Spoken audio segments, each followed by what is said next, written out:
समस्त स्टाफ, बच्चों और साथ ही साथ जिनका आप सब लोगों ने बहुत अच्छे ढंग से स्वागत किया है, वो सिसोली क्षेत्र की एक विशेष हस्ती, राष्ट्रीय स्वयंसेवक संघ के एक विशेष कार्यकर्ता जो प्रांतीय स्तर तक जिनकी जिम्मेदारी रही, ऐसे श्री जयपाल सिंह जी, और संकल्प वेलफेयर ट्रस्ट जिसके सौजन्य से आयोजन आज है, ऐसे श्री सत्येंद्र जी जो जयपाल जी के ही सुपुत्र हैं, लेकिन पूरा समय आप भी समाज सेवा में लगा रहे हैं। आज ये कार्यक्रम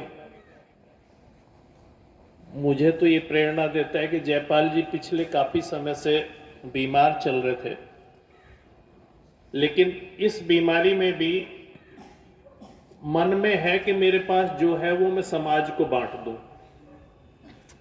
किसी के पास बौद्धिक खजाना होता है, किसी के पास धन का खजाना होता है, किसी के पास शारीरिक खजाना होता है। तो भाई साहब के पास एक बौद्धिक खजाना है, वो सबको बांटना चाहते हैं।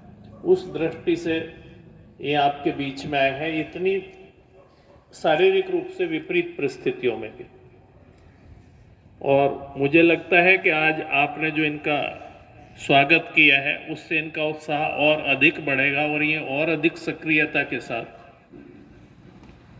अपना जीवन व्यतीत कर पाएंगे।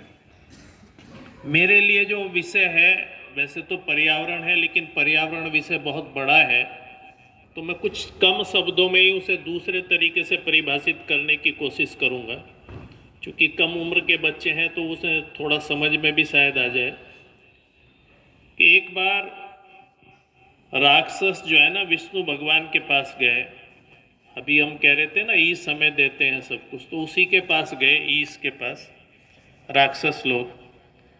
कहने लगे, तुम जो है ना देवताओं का पक्ष लेते हो, हमारा ध्यान नहीं रखते, कहते हो हम तो सबके लिए बराबर हैं, भगवान तो सबके लिए समान है, ऐसा माना गया है और ऐसा है भी।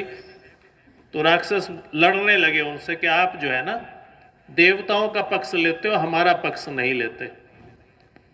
विष्णु भगवान ने समझाया कि भाई ऐसा नहीं है, मेरे लिए तो तुम भी वैसे ही हो, जैसे एक कुपुत्र होता है ऐसे एक सुपुत्र होता है, तो दोनों पुत्र बराबर माने जाते हैं। तो राक्षस भी मेरे लिए समान है और देवता भी मेरे लिए समान है, कि अच्छा सिद्ध करके दिखाओ। तो विष्णु भगवान ने कहा ठीक है, फला फला दिन पूर्णमासी का मेरा दिन है, चलो उस दिन दोनों की दावत है, राक्षस भी आ जाओ, देवता भी आ जाओ। तो दोनों की दावत हुई और दावत में ये शर्त रही कि पहले राक्षस खाएंगे। तो बाकायदा ऐसे ही जैसे आप सीधे पंक्तियों में बैठे, वो पंगत में बैठ गए आमने सामने मुंह करके, और सबके सामने बड़ा पौष्टिक आहार रखा गया, खाने के लिए दावत थी।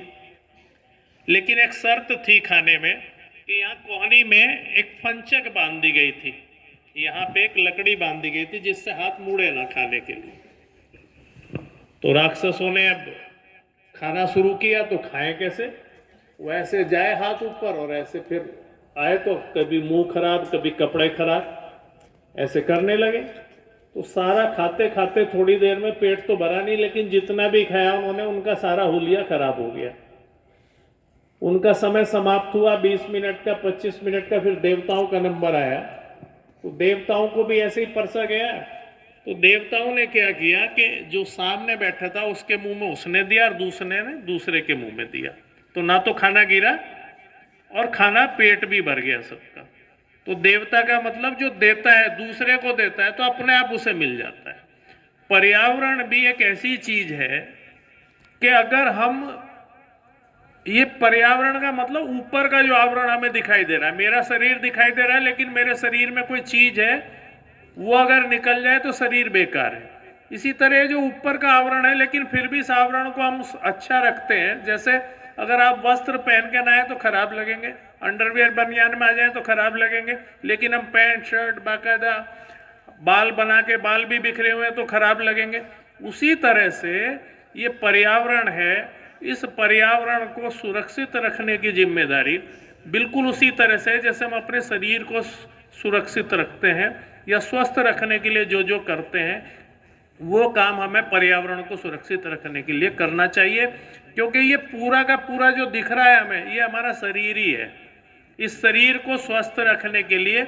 और आज सिर्फ एक पहलू पे मैं छोटी सी बात करूंगा, वो कैसे करना है आपको। पिछले दिनों नासा ने एक रिसर्च की कि जो बारिश से पानी पड़ रहा है उसमें प्लास्टिक पार्टिकल्स पाए गए, बहुत छोटे छोटे, ऐसे जिन्हें हम दूरबीन से ही देख सकते हैं, दिखाई नहीं देंगे।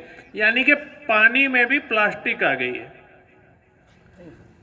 तो अगर हम ये कर पाए कि पानी को ठीक रख पाए, क्योंकि हमारी बॉडी में 73% पानी ही है, तो ये पर्यावरण को सुधारने का एक बड़ा काम होगा। और पानी को सही कैसे रख पाएंगे, तो ज़्यादातर ग्रामीण क्षेत्र में ट्यूबवेल चलते हैं या वो जो पंप चलते हैं, और उससे हम क्या करते हैं कि अपने पशुओं को भी नहाते हैं, नहलाते हैं। फर्श साफ करना है तो उसी से साफ करते हैं। तो बहुत सारा पानी वेस्ट जाता है, जबकि जो पीने का पानी है वो मात्र 23.5% है। पीने का जो भूगर्भ में जो जल है मात्र 23% के आसपास पीने लायक है। और वही अगर हम पशुओं का नहलाने में, फर्श साफ करने में खराब कर रहे हैं, तो इसका मतलब हम अपना स्वास्थ्य, जो 73% हमारे शरीर में जल है, उसको हम इम्बैलेंस कर रहे हैं। और जब ये इम्बैलेंस होगा तो शरीर खराब होगा। तो अगर शरीर खराब होगा तो ये पर्यावरण, यानी कि इसका जल खराब हो रहा है, तो ये प्रकृति भी खराब होगी। तो हमारी जिम्मेदारी है प्रकृति को सुरक्षित रखने की, पर्यावरण को सुरक्षित रखने की। तो सबसे पहले हम जिस क्षेत्र में है जल पे विशेष फोकस करें। और आज चूंकि विशेष वक्तव्य श्री जयपाल जी का होना है, आपका फिर क्लास का भी समय है, तो मैं अपनी बात यहीं पे खत्म करता हूँ। इस जल पे हम पूरा ध्यान रखेंगे। इस संकल्प के साथ ये संकल्प वेलफेयर ट्रस्ट आपके सामने आया। धन्यवाद।